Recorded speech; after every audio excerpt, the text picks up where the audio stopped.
Hola oyentes de Radio Sefarad, volvemos a encontrarnos con la geografía del Yiddish y con Varda Fishbein para seguir recorriendo esta geografía y especialmente esta ciudad tan significativa para la historia judía como fue Varsovia.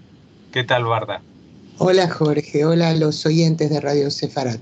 Efectivamente, Jorge, vamos a hacer ya nuestra sexta visita y última a Varsovia, a Varshe.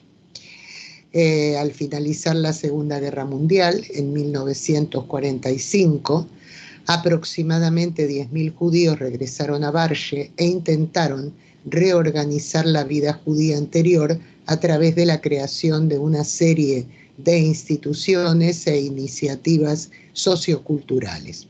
Se fundó un periódico en Yiddish llamado Volksstimme, La Voz del Pueblo, de tendencia comunista, como es lógico para la época, y se reabrió el teatro de Ida Kaminska, del cual hemos hablado en una anterior visita a Varsovia. Se creó el Instituto Histórico Judío y también una comunidad religiosa y una sociedad cultural y social. En cuanto a su área de residencia, y recordamos que la ciudad en su conjunto, pero sobre todo las tradicionales zonas que habitaron los judíos, habían sido arrasadas por las tropas nazis, de modo que tras la guerra, los judíos más aculturados y asimilados, en su mayoría, establecieron sus hogares en la zona de Mokotov, en el entorno de la calle Pulavska.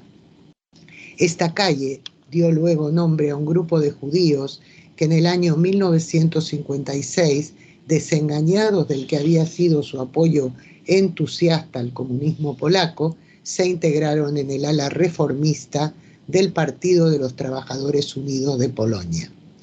Pero la intención de crear una Keilah organizada que funcionara en Varshe se vio entorpecida por la situación política y por las diversas olas migratorias, como las de los años 1945-1947, otra que hubo en 1956 y una última en 1968 hacia Israel y otros países. El renacimiento de la vida judía en Varsovia recién tuvo lugar en torno al año 1989, como en otros países que habían estado en la órbita de la Unión Soviética y cuando ésta estaba ya a punto de desintegrarse.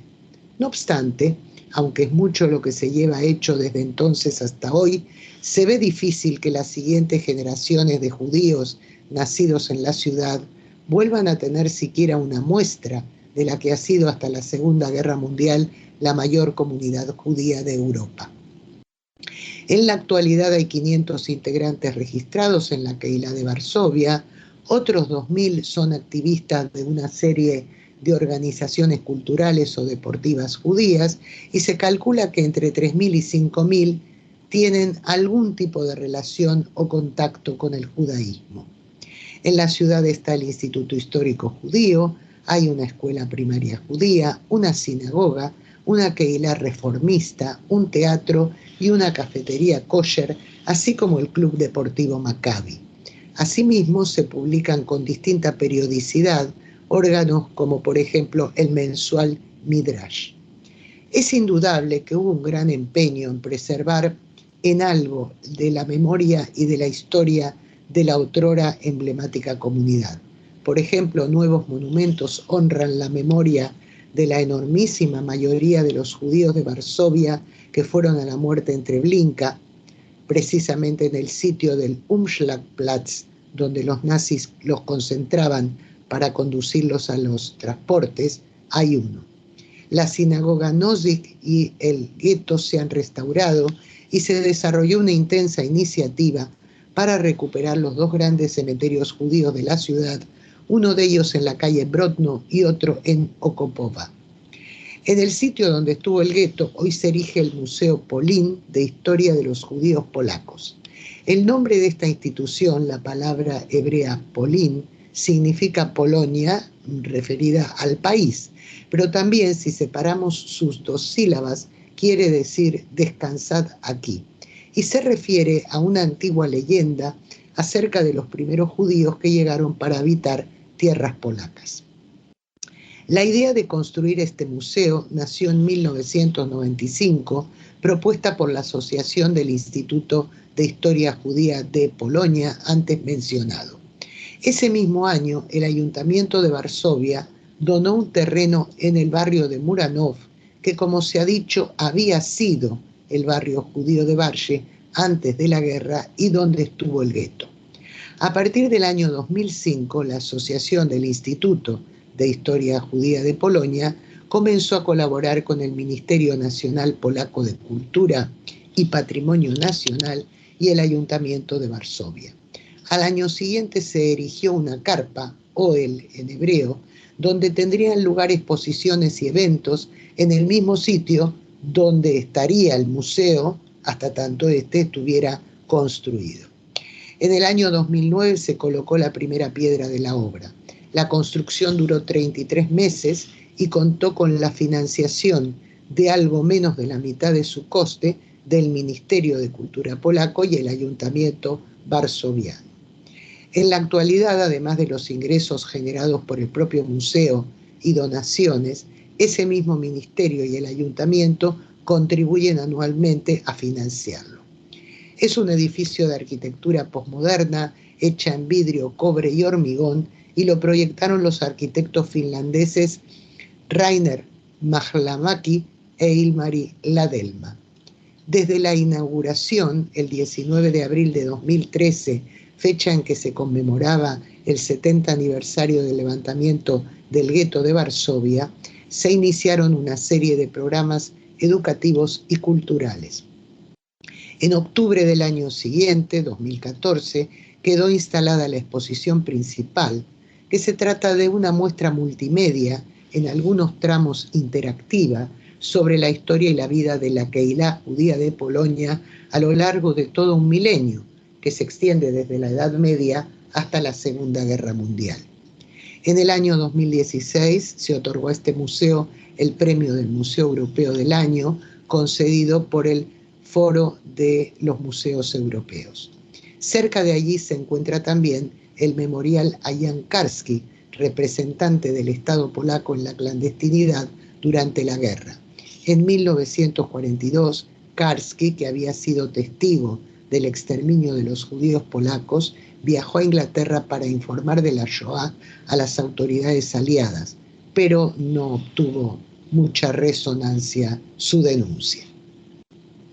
Y bien, hoy vamos a hablar del nativo de Varsovia, Wilhelm Heller, nacido en el año 1908 en el seno de una familia humilde seguidora del hasidismo. Estudió en el Heider, en una escuela elemental, y hizo estudios superiores en la yeshiva. Este poeta y activista empezó a trabajar a los 14 años en la industria textil haciendo guantes. Siendo muy joven se acercó al comunismo, razón por la que se vio obligado a huir de Polonia, y entre 1937 y 1939 vivió en Bélgica y también en Francia. Pero regresó a Varsovia en ese año aciago y ante la avanzada de las tropas nazis huyó a Białystok. Tras la invasión de la Unión Soviética, buscó refugio en Alma-Ata, en Kazajistán, y también residió un tiempo en Moscú. Con su primer libro, traducido como A través de las rejas, que se publicó en Łódź en el año 1930, se había revelado como el líder de los llamados poetas proletarios, un grupo de poetas en lengua yiddish. A su vuelta a Polonia tras la guerra, en el año 1947, convencido de que habría un renacimiento de la vida judía y su cultura, fue uno de los más importantes activistas de la Asociación Central de Literatura y Arte de Judaísmo Polaco, como también de la Unión de Escritores Judíos. En 1950 se publicó su poemario Primavera en Polonia y el titulado Poemas 1932-1939 vio la luz en 1956. Ese mismo año visitó Israel y volvió a vivir durante un tiempo en Bruselas y París. En ese periodo escribió el poema Ach, ot men mir mein Leben zerbrochen. Ay, Cómo me quebraron la vida, que suscitó muchas controversias y polémicas sobre la cuestión de los comunistas arrepentidos. En febrero de 1957 se estableció definitivamente en Israel. Por otra parte, además de sus poemarios, colaboró con diversas publicaciones como la Literarische Tribune de Lodz, Literarische Blätter, Páginas Literarias, Forois Adelante, El Nuevo Diario del Pueblo, Der Freund, El Amigo, todos ellos editados en Varsovia. También en París publicó en Die Neue Presse, La Nueva Prensa, Arbeiterwort, Palabra Obrera, entre otros. En todos los sitios donde vivió fue activo colaborador de prensa, escribió en publicaciones de Bialystok o de Moscú, en Heimland y varias otras, así como en la Varsovia de la posguerra y los diferentes medios que se fundaron entonces. Además, escribió en prensa en yiddish de países como Estados Unidos, Argentina, Uruguay, Brasil y otros. Además de poemas, es autor de una obra teatral y fue también traductor. Una de sus más famosas composiciones es su largo poema In Varsovia Ghetto ist heute Nisan. En el gueto de Varsovia es ahora el mes de Nisan, donde, siguiendo el orden de la Agadá, el libro que se lee y que marca el orden en la cena inaugural de la Pascua judía, relata el impulso que llevó a los judíos a organizar el levantamiento del gueto en abril de 1946. El poeta traza una comparación entre la esclavitud del antiguo pueblo de Israel en el Egipto del faraón y la esclavitud a la que los nazis estaban sometiendo a los judíos durante la Segunda Guerra Mundial, cuando estalló el levantamiento. Winem Heller murió en Israel en el año 1998. Y bien, Jorge, hoy no solamente hemos acabado con nuestra larguísima visita en varias sesiones de la ciudad de Varsovia, o Varshe en yiddish, sino también con el ciclo La Geografía del Yiddish, que nos llevó a lo largo de más de 6 años a visitar aldeas, pueblos, pueblecitos y grandes ciudades de lo que fue la gran comunidad judía de la Europa del Este, y siendo Varsovia la última que hemos visitado, es porque ha sido la más importante en número y en desarrollo, en riqueza intelectual, religiosa y cultural de todas las de Europa. Nos despedimos entonces. Sí. No, digo que sin duda que ha sido un recorrido muy enriquecedor para todos los oyentes y todos aquellos interesados en el tema del yiddish y de la presencia judía en Europa Oriental, ¿no? Así es, Jorge. Pero bueno, nos despedimos de este ciclo, pero nos veremos más pronto que tarde con algún otro tema que sea de interés para el Yiddishkeit.